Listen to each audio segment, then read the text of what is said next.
شروع اللہ کا نام لے کر جو بڑا مہربان نہایت رحم والا ہے۔ اللہ کا حکم یعنی عذاب گویا آ ہی پہنچا تو کافروں اس کے لیے جلدی مت کرو، اور یہ لوگ جو اللہ کا شریک بناتے ہیں وہ اس سے پاک اور بالاتر ہے۔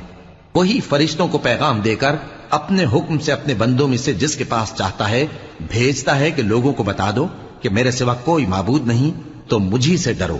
اسی نے آسمانوں اور زمین کو حکمت سے پیدا کیا، اس کی ذات ان کافروں کے شرک سے بلند و برتر ہے۔ اسی نے انسان کو نطفے سے بنایا مگر وہ کھلم کھلا جھگڑالو بن گیا، اور مویشیوں کو بھی اسی نے پیدا کیا، ان میں تمہارے لیے سردی سے بچاؤ اور بہت سے دوسرے فائدے ہیں، اور ان میں سے بعض کو تم کھاتے بھی ہو،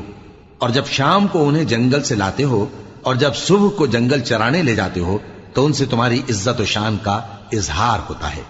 اور دور دراز شہروں میں جہاں تم سخت محنت کے بغیر پہنچ نہیں سکتے